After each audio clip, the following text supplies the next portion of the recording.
আসসালামু আলাইকুম, সবাই কেমন আছেন? আলহামদুলিল্লাহ, আমি আল্লাহর রহমতে ভালো আছি। এই যে দুপুরের রান্নায় আজকে আমি আলু দিয়ে সুন্দর করে ডিম রান্না করে নিব। আমার দুই ছেলের অনেক পছন্দের একটি খাবার আলু দিয়ে ডিম রান্না।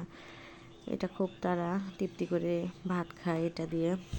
এই জন্য আলু দিয়ে ডিমটিকে আমি ভালো মতো রান্না করে নিচ্ছি। কার কার ভালো লাগে আলু দিয়ে ডিম কমেন্টে জানাবেন।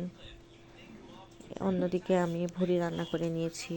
এখানে দেশি ছোট আলু দিয়ে ভুড়ি রান্না, অনেক মজাদার একটি তরকারি।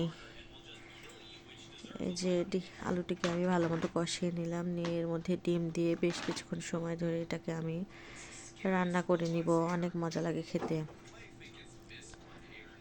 এদিকে আমি যে ভুড়িটা রান্না করে নিয়েছি সেটাতে অনেক বেশি রস আছে বলে আমি রসটাকে ভালো মতো মেরে নিব বেশ কিছুক্ষণ সময় ধরে নেড়ে ছেড়ে। এখানে আমি আলুর তরকারিতে মটরশুঁটি দিয়ে দিলাম।